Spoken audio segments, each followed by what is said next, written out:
Hey, Startup Nation. Imagine a job where you can work wherever you want, on whatever you want, from wherever you want. Hello to white sand beaches of Thailand or the comfort of your own couch. Oh, and most importantly, you're your own boss. Now, what if I told you that the dream job could become your reality? This is the life of a freelancer, and with some hard work and with the help of Hectic, it can be your life too. Hectic is an all-in-one business management software built specifically for freelancers who are just getting started or looking to take their freelance business to the next level.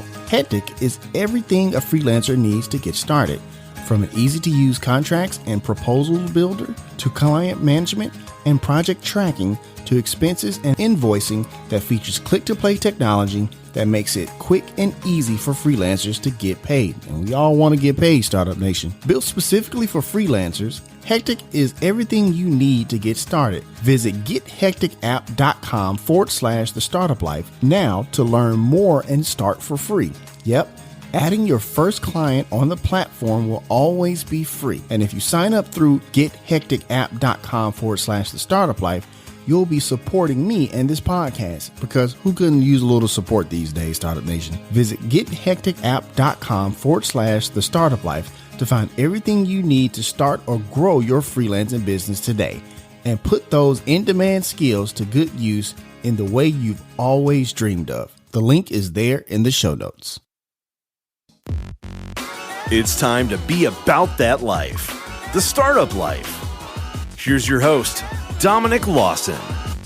All right, Startup Nation. So I hope you're ready to receive some value today. My name is Dominic Lawson, and this is the Startup Life, the show for entrepreneurs and career-minded professionals. You know, Startup Nation, we are all looking to get better. Professional development is definitely the name of the game, especially with an economy that's kind of stalled out right now, right? So, you get to kind of build those chops, sharpen that saw, so that way when we come out of the new normal, or maybe this is just the way it's going to be, you can be, sharp and ready to go as things start to pick up. And which is why we have an amazing guest today. He is Adrian Koehler. He's an entrepreneur and executive coach. What's up, boss?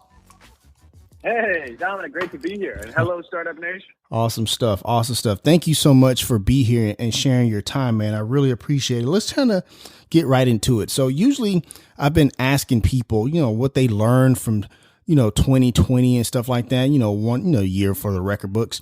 But I'm curious, as an executive coach, what were some of the things maybe you learned, not necessarily learned just in general, but maybe learned from some of your clients from time to time this past year?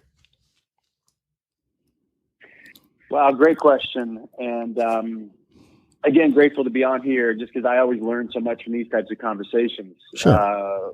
Everything's a learning environment if you got ears for it and eyes for it. So, absolutely. It was interesting.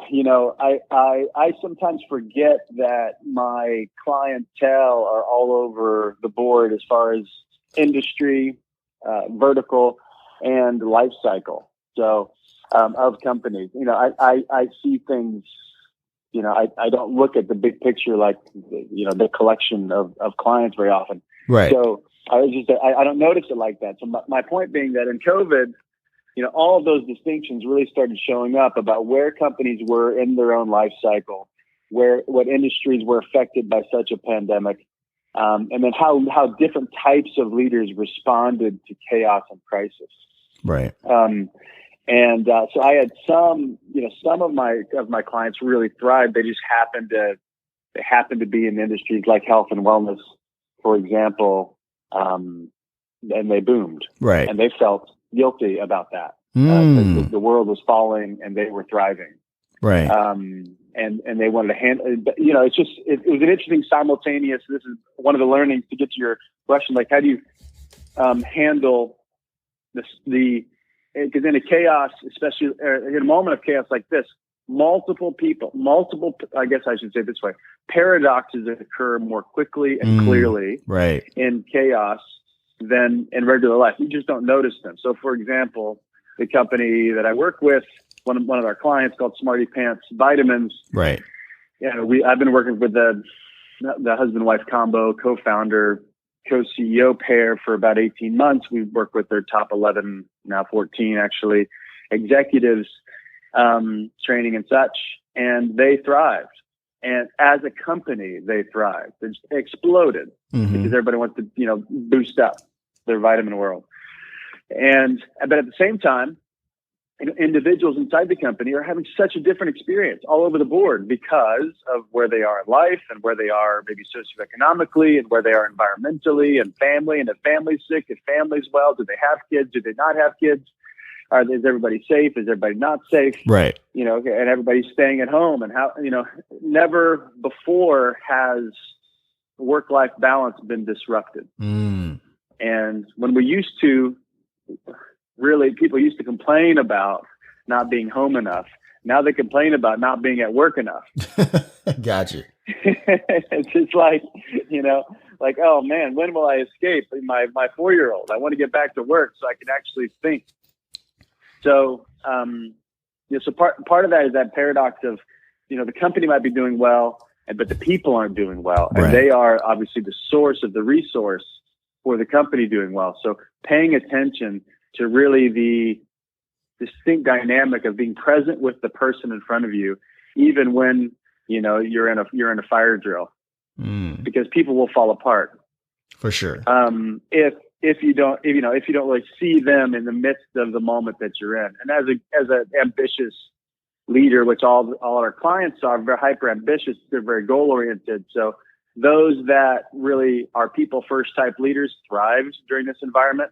Those that are, goal first type leaders, really even had a harder time in this environment because they're used to like not even noticing circumstances and just pushing towards a goal, which I think in most environments is a great characteristic. But in the middle of this, other people are going to be all over the board in the midst of the pandemic in 2020.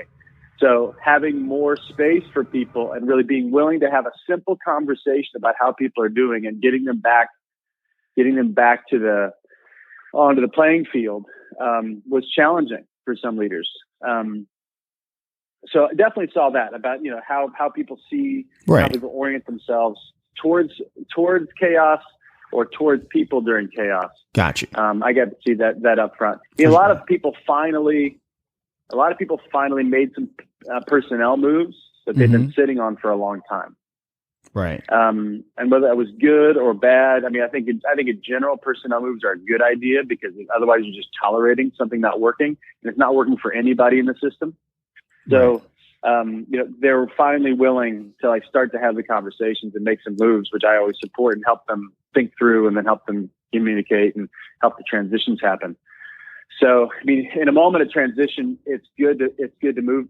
People are looking for stability, but honesty in this day and age, especially in the world of fake everything, honesty is the new stability, because we can't control the pandemic, but we can control how honest we are with our people. Honesty is the new stability, Startup Nation. I definitely appreciate you saying that, but we're seeing a lot of that for sure. I want to go back to something you said though, which I found interesting, because we have executive coaches that we've had on the show in the past and stuff like that. And they talk about, how they got clients through the pandemic, whether it be, maybe they was getting ready to go out of business, maybe they went out of business and we try to return back. But very rarely we hear about kind of like you kind of described it. It's kind of like a survivor's guilt, if you will, where they're flourishing and maybe their other, maybe some of their, employees are not doing so well. Maybe their other entrepreneurial friends are not doing so well, but you're thriving. So I appreciate you sharing that, because I don't think that part of the story gets told enough, because that's a thing as well. Yeah. It's hard. That company we just talked about, they just sold the Unilever. Right. It's public for more than $500 million. Right.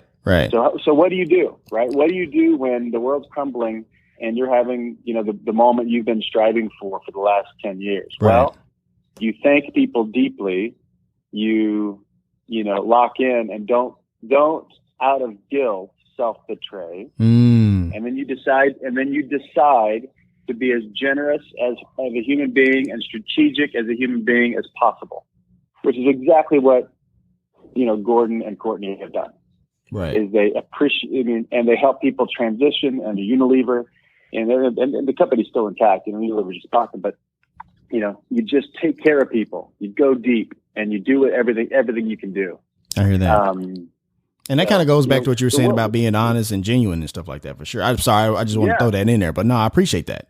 No, what's good? What's the old, it gets tagged to Nelson Mandela. I think it's Marianne Williamson talking about like the world doesn't need us to play small. So we need to be thoughtful and, empathetic and loving and understanding that some people are really struggling, but the people that are struggling don't feel better if we start to play small and just start to, actually act like other things aren't working. They need everybody. People need to be noticed and cared for and advocated for. But we don't need to lose so we don't make people that are having a hard time feel better, because it won't work anyway. Right. For sure. So, thank you. No, go ahead. Advocate more, I say. Yeah. I get you. I appreciate that. Advocate more, for sure. I appreciate that. And Startup Nation, some of those clients that, are in Adrian's arsenal there is Nike, Virgin, Hyperloop One, Herschel Supply Company, Oprah Winfrey Network, and more. And if you want to check out, some of what Adrian has going on, make sure you check out takenewground.com. We have a link there in the show notes for easy access if you listen to the replay on the podcast. If you're looking for that executive coaching, make sure you check out that website. Adrian, I want to ask you this, man, because, when we talk about COVID-19, the pandemic and economic crisis and stuff like that, a lot of people have said, I've heard people talk about, presidents this way, that you never let a good crisis go to waste, right? It just seems like people tend to rise to the occasion, right?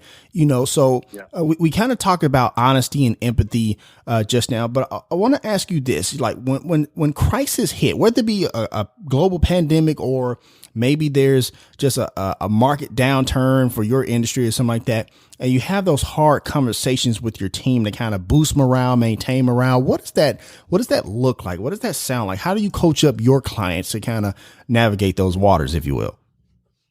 Yeah. I love that quote. I think it's Churchill. Don't let a good crisis go to waste. Mm-hmm. I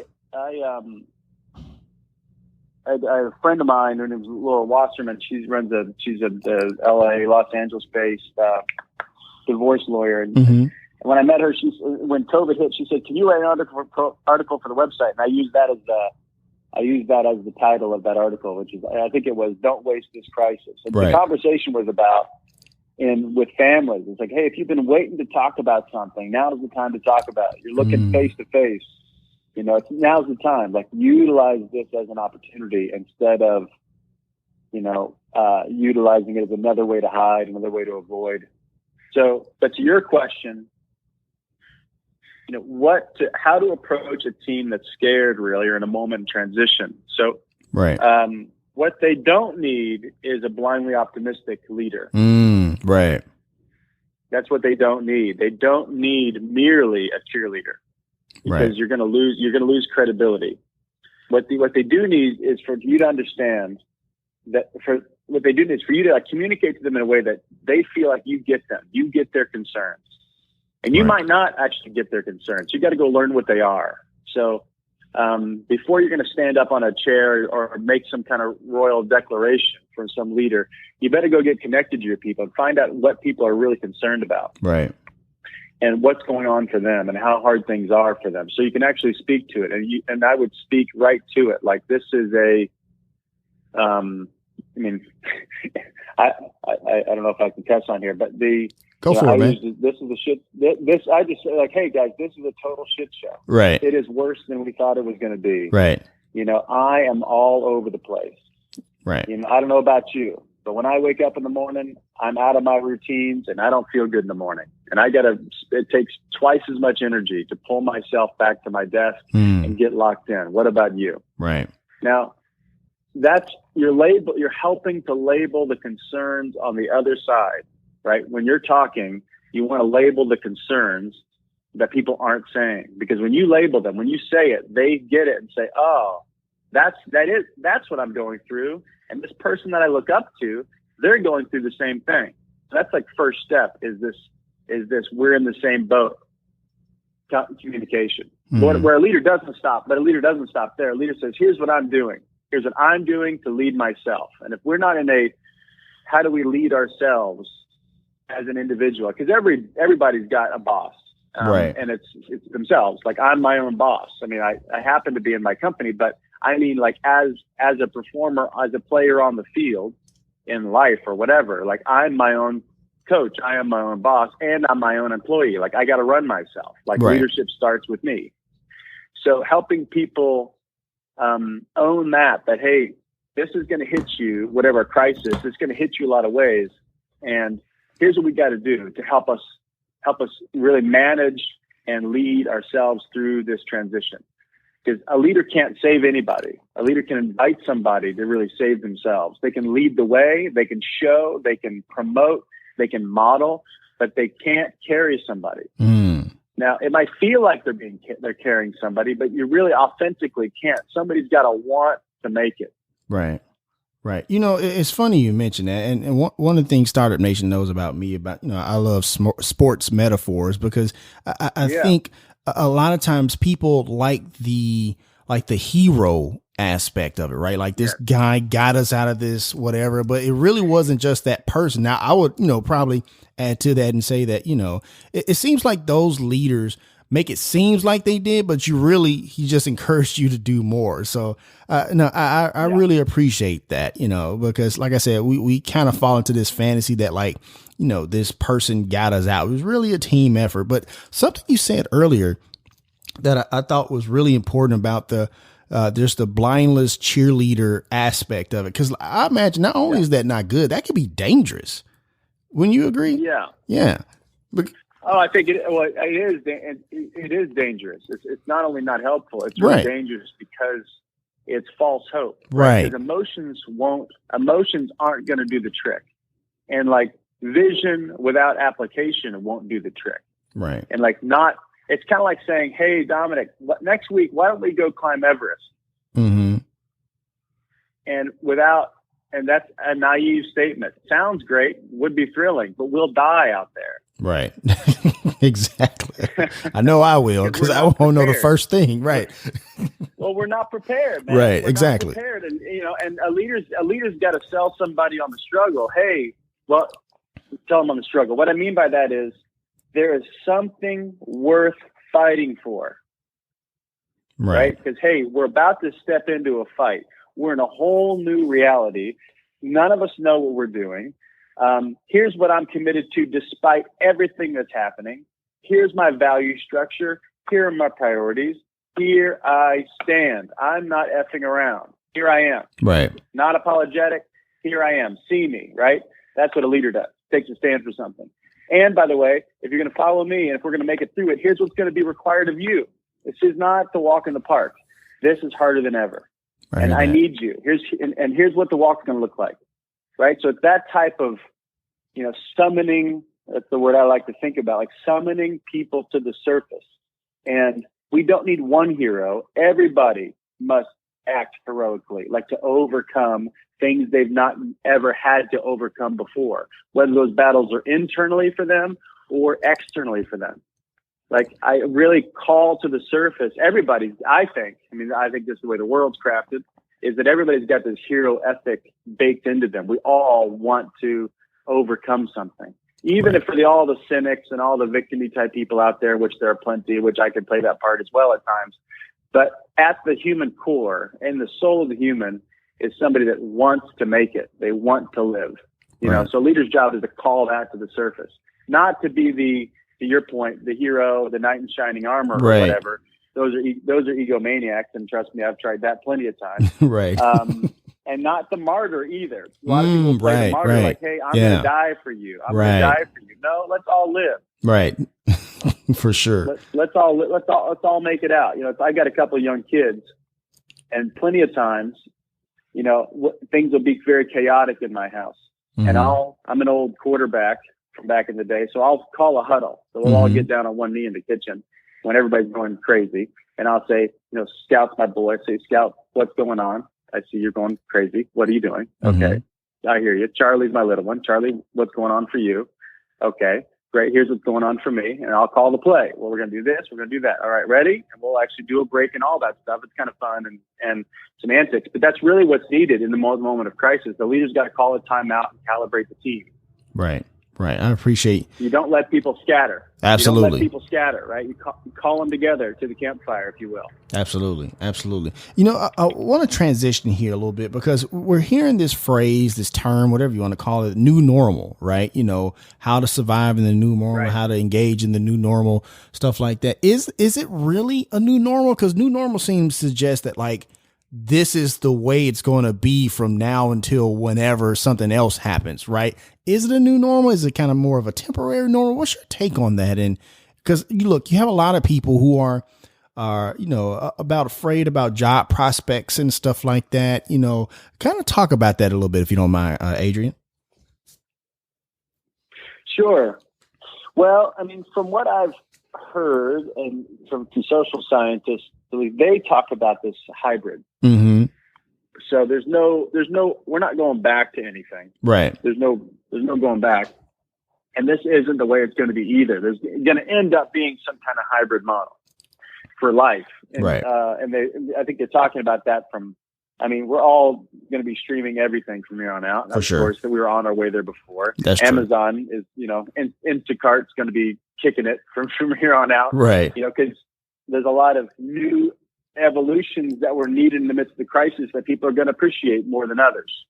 Mm. And then there's going to, what crisis naturally does, it reveals people's priorities. So for people that are the cautious type, they are going to probably wear masks for the rest of their lives. Mm. And then for those plenty, and most of my clients don't wear masks at all, for the more the riskier types, and then some of them are somewhere in the middle. Right. I think this moment of transition will really reveal the distinctions in culture. I hope it doesn't only reveal the pole, like doesn't polarize the culture, which part of what we've come out of, and even politically, and right. all the challenges we've had have revealed the edges of culture and really given power to the edges of culture. Right. But I don't think this is the new. I believe this is not the new normal. I'm sure it's not. But we're going to be in this evolutionary period, and we'll see what's needed. We'll see what ends up working, what ends up not working, and people will probably become more tribal than ever. And I don't mean that like a negative sense. Right. I mean that like we hang out with people that see the world similarly or relate to the pandemic similarly, or relate to kind of this new hybrid model we have for work similarly. I think there's going to be huge opportunity. People are going to be, once we get to travel again, people are going to go live wherever. And right. a hybrid model, if we can work from home, man, where do I want to live now? Right. Maybe home is in Bora Bora or whatever. That'd be fun. It's funny. There are people that, go ahead. No, really quick. It's funny you mention that because we recently spoke with a Vanderbilt professor who said that same thing. Not only the tribal part, but the whole part about like now we're living in a world where we're starting to understand that, maybe I don't have to live in the big population centers in the big, the big city. I can live maybe 20, 30 miles outside in a rural area and still have my Instacart, still have my Amazon packages, I still get groceries and all that other stuff. So no, it's funny you mention that. Cause like I said, somebody else, a lot of people have that same thought about it, but I mean, I'm sorry, I didn't mean to cut you off there. No, I'm with you. I've got a business partner. He's moving to Idaho, and just getting some land out there on a river, and he'll fly fish and then fly from Boise to wherever we're going to be. Right. Whenever we're back in person doing trainings, which we like to do. This is the new moment. I don't know if it's not the new normal. It's just the new moment. I hear that. I'm on with Nike tomorrow, and it's I'm going to do an online training, and I don't like online trainings. It doesn't give the dynamic that right. I like. I like people in a room looking at each other, sharing the same air, absolutely. With, having a table in front of us and making eye contact. Well, that's not available. So it's not I mean, usually when people say it's the new normal, I don't think it's a hopeful stance. They kind of say it despairingly. It does sound a bit defeatist a little bit, doesn't it? It is. Right. So, it's the new opportunity. And am I willing to adapt? Am I willing to want what I've got? I ask myself that question all the time. Whenever I'm complaining about anything, am I willing to want what I've got? Because if I can want what I've got right here, then I can reinvent that into something else. But if I stay in this moment and I don't want what I've got, and I'm unwilling to accept and engage what I have, but sit here dreaming about something else, there's no chance. In that context, vision is fantasy, because vision is only real when it's connected to reality. Because then I can see the path between what I say I want and what I have now. But if I don't own what I have now, which is this moment of this, and I don't even call it normal, because who knows what normal is anyway. Facts.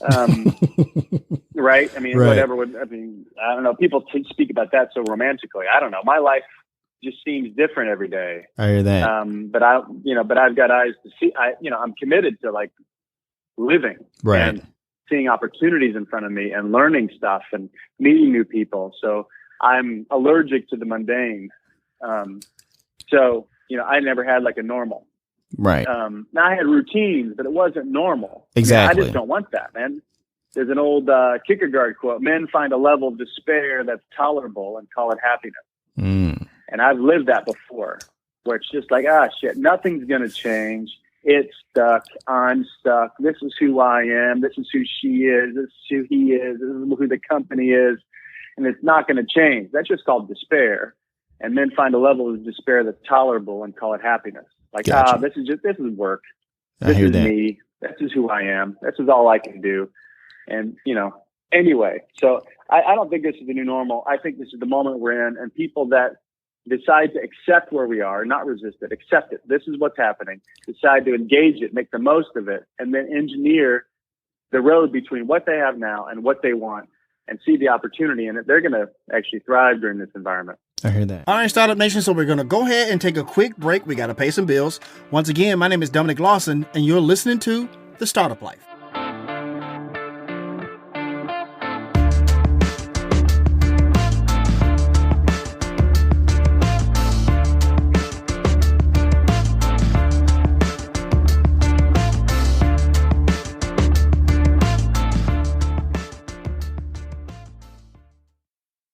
Hey, Startup Nation. I think we can all agree that 2020 was more or less a dumpster fire, right?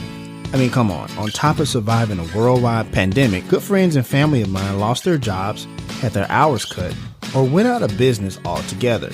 Yet many of these same people are talented creatives, web developers, photographers, graphic designers, SEO specialists, and writers with solid, marketable, in-demand skills. So I've turned them onto Hectic. Hectic is an all-in-one business management software built specifically for freelancers who are just getting started or looking to take their freelance business to the next level. Hectic is everything a freelancer needs to get started, from an easy-to-use contracts and proposal builder to client management and project tracking to expenses and invoicing that features click-to-play technology that makes it quick and easy for freelancers to get paid. And we all want to get paid, Startup Nation. Built specifically for freelancers, Hectic is everything you need to get started. Visit gethecticapp.com/the startup life now to learn more and start for free. Yep. Adding your first client on the platform will always be free. And if you sign up through gethecticapp.com/the startup life, you'll be supporting me and this podcast, because who couldn't use a little support these days, Startup Nation? Visit gethecticapp.com/the startup life to find everything you need to start or grow your freelancing business today, and put those in-demand skills to good use in the way you've always dreamed of. The link is there in the show notes. All right, Startup Nation, welcome back as we continue our conversation with today's guest here on The Startup Life. You know, you said two things. I want to ask about two different things you just said there.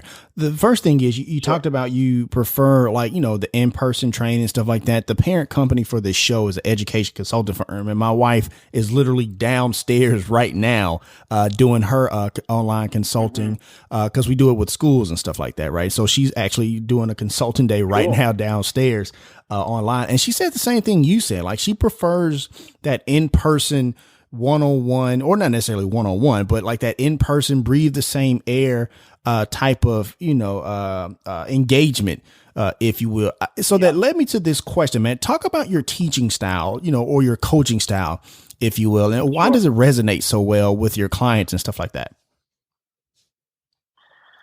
Well, that's a fun question. Okay. I don't think I've thought about that before. Let's see. Gotcha. So why does it resonate? But your specific question, this is great. Why does my style resonate with my client? Right. Well, it's good to make that distinction because I don't resonate with everybody. For right. Sure. And I gave up on that a long time ago. I chose that the clients I was going to go after were very ambitious, frustrated people. And people that are listening, that can go to frustratedfounder.com, which is where I kind of articulated what's going on for my types of clients. They usually started something and there's something frustrating them. Right. So why do my clients like it? My clients like it because I don't kiss their ass. I don't need them. I tell them this in the first call. I warn them. I just say, I say, okay, first off, just so you know where I'm coming from, I am committed to being a fierce advocate for you. So advocate meaning I'm going to get crystal clear on where you're headed, where you want to go, and I'm going to believe it's possible more than you. And I'm an advocate for you like that. I'm going to have all the conversations that I think need to happen to get you there. Mm-hmm. And I'm fierce because I want you to like me because I'm a human, but I do not need you to like me. And I'm going to say things to you that no one else in the world will say to you. And if that doesn't work for you, then fine, we shouldn't work together. Right. But I'm going to say what's true for me. I'm going to say what I see. And they say, oh, great, I've been dying for that.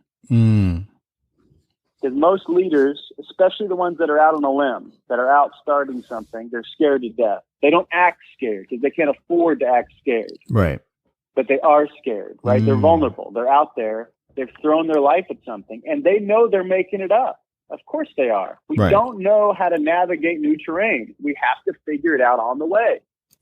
And it comes off like it's scary, and all their insecurities. People see them as the most confident people in the room because they act that way. Right. And behind all that is a whole bunch of fears and normal, right? Just like gravity. If you're going to, usually in the first couple, I'm like, you sound scared. And they'll say, yeah, well, is that okay? I'm like, yeah, well, you better be scared. I mean, anytime you're venturing, you're going to be scared. Right. So now how much do your fears matter? That's or how to listen. How to listen, I say honoring your fears. How do you honor your fears enough to find the concerns underneath them? Because fears are usually the blanket for a whole bunch of concerns that we ought to pay attention to because those are strategic usually. For sure. So my people like me because I tend to put language to their condition, and they usually have to put on a good face in front of a crowd. For me, I'm no bullshit. Like, let's talk about it. I convince them that they are the ball game. If you're running at full speed and you are willing to see the whole board and you're willing to treat your people like treasure, then you can pull this off. You can win. I hear that. But you're not that way all the time, right? You're also selfish. You're also scared. You're also dogmatic. You're also bullheaded. You're also blunt, and you're avoidant and a person too, right? So, but you got to take yourself on like the most important project in the company is your own leadership and how you're showing up. So what's my teaching style? So that's my mood. My mood is I'm here to help you get something done, and I believe in you more than anyone's ever believed in you. And I am also really damn blunt. And my job is to call you out on bullshit. I hear that. So that's my mood. And people love it or they hate it. If they hate it, I get it. I'm a shot of whiskey. I'm not a spritzer. So, and that's okay. And that's kind of who I am. That's how I love having conversations. And the deep end has always been my aim in life, period. Even as a kid, I was way too intense for most people, which I ran away from and tried to be funny, but I'm just not that funny. I'm not that funny, Dominic. So, that was pretty good, though. Style, teaching style is I'm not a proclaimer. I'm not here to give advice. I'm actually here to help them discover what they know they need to do, but haven't had the courage to own it. I heard that. So I've got lots of ideas. I've coached people at the top levels for the last 10 years. I usually have pretty good ideas about what to do. But if I teach you that, then I'm giving you a fish. And I'd rather you, deal with the much more complex internal condition of not knowing something, and then having to ask for help, or talk to your team about something, or experiment and potentially fail. That's better for you than me saying, "Hey, well, it's an easy. Here's a 1, 2, 3 process. Go do this." I'd rather them grapple. So my work, my style is much more inquiry based. I heard that. Like, if they've got a person that they need to fire, if they've got a person they're not talking to me about, usually there's something they're avoiding. I'm really paying attention to what my clients aren't saying, as much as I pay attention to what they do say. They, of course, want me to hear what they're saying. They prefer me not to notice what they're omitting from the conversation, but I notice all that too. And I'll bring up what they're omitting. Right. And I'll say, let's say you not talking about Tom is on purpose. Why don't you want to talk about him? And usually there's something they're avoiding in the conversation. And whatever their complaint is about Tom, for example, and I'll say, well, why do you like having a low performer around? I'll say, what? I don't like having this guy around, but I have to for blah, blah, blah. Reason. Right. And I say, well, I say you have exactly what you want at all times. I hear that. Now that's a really risky idea, is that I actually have everything I want. Because if I own that, then I have to own my own inauthenticity. Because I say I don't like that thing, but I keep it around. So I'm obviously lying to myself. I'm inauthentic. And I think we all do this on a daily basis. I know I do. I'm pretty inauthentic. And I don't even know I'm inauthentic. Like I don't mean some stuff that I say, or I'm hiding, or I'm not saying something fully, or I'm not dealing with something in my own personal life. Right? We're all inauthentic. I'm not romantic about my own integrity. I'm committed to having integrity. And the only way to do that is to want to notice when I don't have it. Most people don't want to do that. They want to live in a romantic view of themselves. For sure. So anyway, challenging people to own everything in their lives is a style. And I invite them to take ownership of every result that's happening around them, which most of us, including me, don't want to do. We'd rather coast. We'd rather deal with it later, quote unquote. Right. So my people like that, because nobody else is treating them with that level of honor and respect. Everybody else is, trying to cover their own ass. I don't need to cover my ass. If you like me, great. We'll keep working together. If you don't, great. We'll not work together. No big deal. Right. I only deal with hell yes type people. Gotcha. No, I appreciate that, because look, I think that a lot of times people, here's the reason I asked what I asked, because the thing is like, there's a lot of people who say the same thing, right? But everybody's delivery isn't the same. So what person A kind of, their style or whatever may resonate with somebody, but it may not resonate with everybody. And person B resonates with the other people that didn't resonate with person A. So I'm always fascinated by that, for sure. Let me do a quick reset. Once again, Startup Nation, we're in the no bullshit zone, by the way, with Adrian Koehler, the founder of, give me just a second, Take New Ground. Once again, we have a link there. Take New Ground. We have a link there in the show notes for easy access if you listen to the replay on a podcast. Also, there's a link there for a complimentary consult. If you go there down and hit that button, go to the contact us and put your information in there, you can get in contact with Adrian and his team to kind of see if there's some syncing there that can happen between you and your business and your leveling up, if you will. You mentioned that you're going to be on a call with Nike tomorrow. I'm curious about something, because a lot of times when people are looking for that help and stuff like that, they're really in a bad spot. But we talk about Nike. I mean, come on, it's Nike, right? My question is, when somebody who's already successful is looking for coaching like that, what are they looking for? Are they looking to kind of maintain? Or are they just looking to just squeeze every ounce of juice out of the orange or something like that? What are they looking for? Because like I said, they're already have a level of success. Like, what are those people looking for? Yeah, I mean, good question. I mean, I think people look at like successful organizations and assume a lot that what's going on inside the walls. I mean, reality is, that's so true. Real quick, that's so true. Because I just saw an article just today that CC's Pizza filed for bankruptcy, right? And so it's like, it just goes to show, like you just said, once again, that like we think that just because the names are in lights and stuff like that, everything's hunky dory, but maybe not so much. But go ahead, man. I didn't mean to cut you off. No. Yeah, no. I mean, so we make a lot of assumptions about what's going on inside. I mean, absolutely. Nike, I mean, as an example, they are a great organization for lots of reasons. Of course, a global iconic brand, right? Will stand the test of time, and they have troubles because only because there are human beings involved, right? And the human being is a complex organism, right? We're all in search for something, a life that matters. We're in search for, obviously at the end of the day, we want to survive. But before that, we really want life to matter. And we want to do it with people, but doing it with people is complicated. And we all speak a very different language. We all see the world so distinctly and so differently. And we all want to get our point across. And, it's just leadership is complex. And when you go up the chain in leadership, you're asking for more problems, and you don't get to do what you used to do, which was just to execute, to create great stuff, and to do great things. As you lead, your job is to do nothing.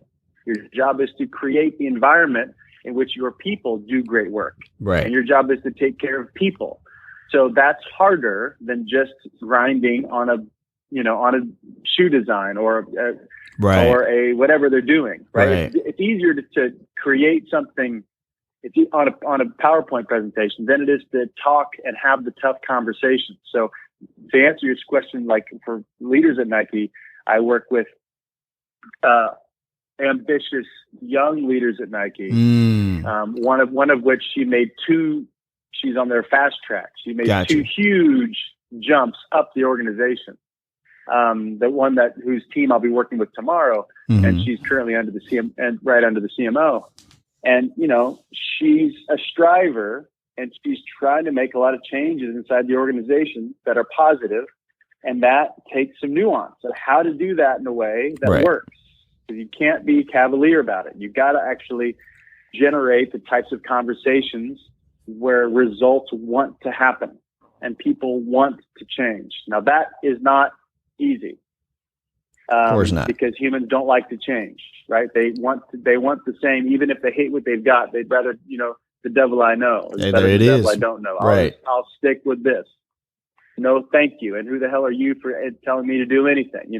So navigating those waters with any leader that I'm working with at any place in the organization, it's really helping them think about what vision they want, which is especially inside of a big organization like Nike or any organization with a lot of speed behind it. There's a corporate vision of where we're going to go. And if people lose track of their own personal vision, then that ends up generating a ton of resentment. And then they end up being pissed at the thing that they work for. And so they live in this dichotomy of, I like it here for XYZ reasons, but I'm not myself here anymore. And now I'm just a hamster on a wheel. That's what people say. Or I'm in the rat race, or I'm getting quote unquote burnt out, which is code for I'm not aligning my personal self with the corporate vision. And they've given up that that's even possible. And they haven't learned how to do that and how to really take a stand and realign a team or move a team or speak truth to power or, and that's a lot of my conversations on how to lead up in organizations. Right. So, anyway, that's a whole bunch about what at least the work looks like. For sure. And if you're in the people game, you're just never done, right? I mean, the human potential, Take Me Ground, our leadership coaching and training company, is under an umbrella company that we own called Human Performance Unlimited. And it's an unlimited game, right? How good could we get? Now that's a fun question to answer, or to stand in. There's no answer to it. Right. How good could we get? How effective could we be? How connected could we be? How much meaning could we generate? How many lives, how many families could we bless? Right. All that. How much is my own capacity? How much can I enjoy life? I hear that. Those are there are no answers to those questions, but they're worth asking and standing in. So anyway, there's a lot in there. I mean, of course. The passion for us. And so to generate all of our work, I'll say it here too, all of our work is very relational. I mean, we have an eye on strategy. We're committed to results, and then strategy must drive results. But everything happens through the quality of the relationships in the room, period. Right. I mean, at some point, if you don't have quality relationships in the room, and quality relationships comes from being radically open and being radically transparent. And if you're not those two things, then results will pay the price at some point. Absolutely. And if you're not those two things, then there's not a sense of love. And I talk to corporate people about love, which people don't talk about very often in the corporate environment. But that's usually what's needed, is just love, is being generous with one another, listening to one another, wanting to get to know the other person, giving the other person 5 minutes to speak. What's going on for you? How do I help? How can I serve you?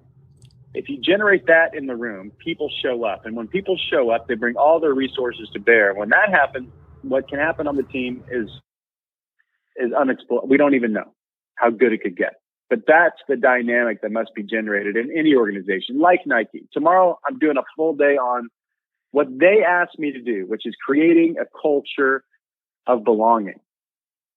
That's what I'm talking about for the first day tomorrow. I hear that. They're doing a strategic day the second day. But the first day is really about how do we team in such a way that we can overcome any challenge. That's what I think.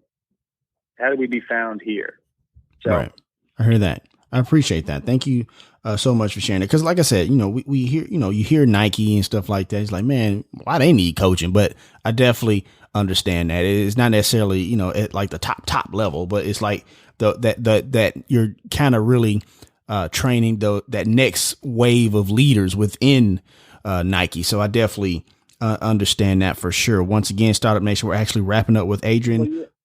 I'm sorry, go ahead. Adrian, still there? Oh, sorry. I was just going to point. Oh, go ahead. Yes, I'm here. Can you hear me? Yeah, I can hear you. Go ahead, man. I was just going to say, I was just going to say, the top leaders. We're at Hyperloop as well. Right. Los Angeles-based company. They're building the future. Absolutely. Transportation. I've been coaching the founder, the coach's co-founder. He's the only one standing left. Right. For the last year and a half, and they're literally going to change the world. They're Absolutely. Going to change transportation. Man, I can't wait to see that thing, boy. Yeah, they just had their first flight, their first bogey, their first experiment, first time any human being has been in a Hyperloop, right? In their test facility out in Vegas.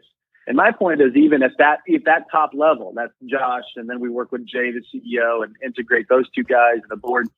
And even at that level, in the type of environment we're in, where change is happening at this rate and speed, what's needed in the organization and what's needed for the individual are both distinct and the same. So so why even take on a coach? Because you got to integrate the conversations that are happening underneath you if you're a top leader. And if you don't even know what I'm talking about, then it's time to talk to somebody that will help you see what's missing below you. Because you've been driving to the future, and most frustrations of the top leaders we work with at some of these companies we're talking about is because they're out front and they just expect the team behind them to know what they're thinking, and they expect the team behind them to think like they think, and they don't, and they're not ever going to do that. So you need to build a bridge of communication between those that are leading in the C-suite and the people on the ground. And that will not happen on accident. Right. That must be engineered. And most people, quote unquote, don't have time for that kind of BS, as they say. Right. But I shouldn't have to explain it. Well, great. Keep not explaining it and pay the price. Right. Exactly.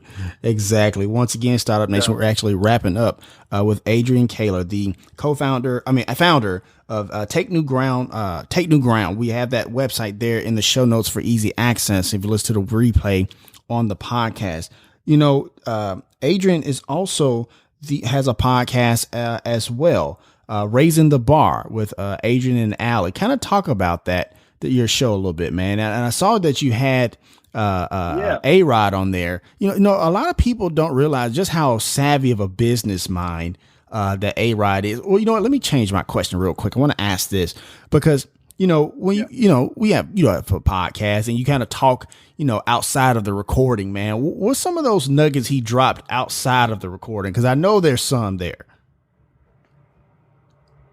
Sure. Well, Allie knew A-Rod personally, so Allie Webb is my girlfriend. Right. Together for over years. She started Dry Bar, very successful. Right. And she knows A-Rod, and she knows J-Lo here in LA. And so a lot of that outside conversation is really about how we thought we're just talking about COVID, man, and how we're dealing, how we're managing with the family, and how do we keep play alive, really.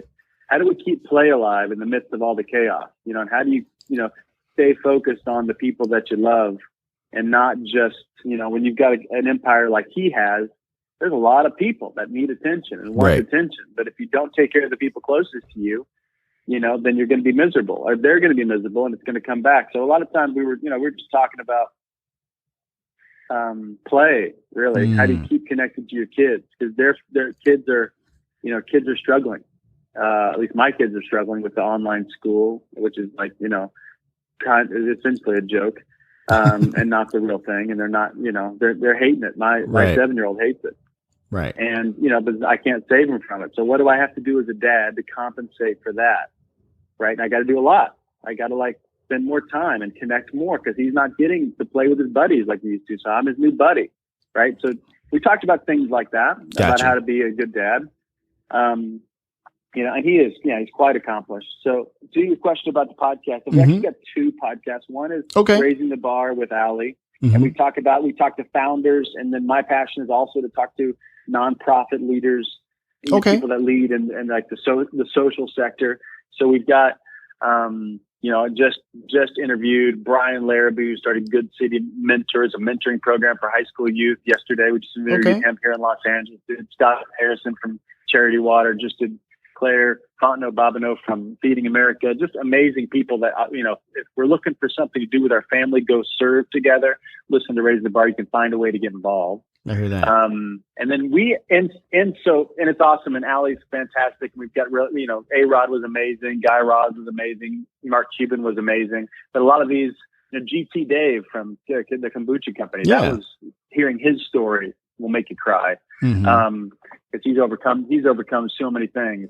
So we really get to the nuts and bolts, not the nuts and bolts, really the guts of founder stories. What's it like to really be throwing your life at something? And really, how do you manage yourself? And how do you take it on? How do you build a team? Those types of what happens behind the scenes. And, we don't talk about all the strategic, I raised this money. And we can talk about that stuff, but that part looks good, and that's just window dressing. What was it like to be the pilot in the plane, man? Right. That's what I want to talk to them about. So we do that. And then we've got our podcast called the Naked Leadership Podcast, which is for Take New Ground, me and my business partner, Dan Tacchini.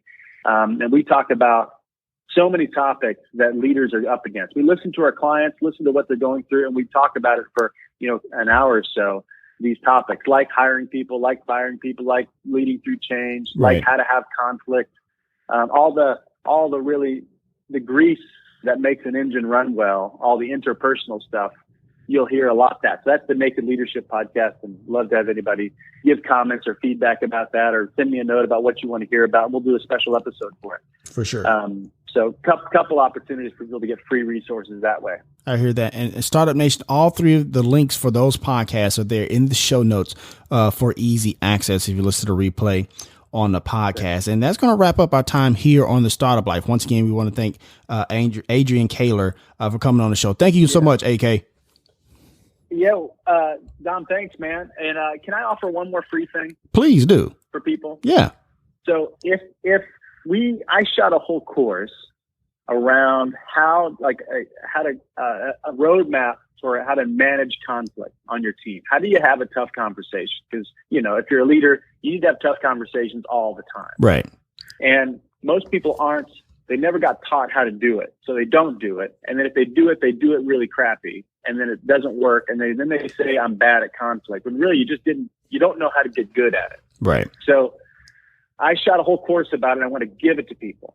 So if they go to frustratedfounder.com, you can sign up. And there's a 5-day free email once a day type thing. And it really gives a great overview to those conversations.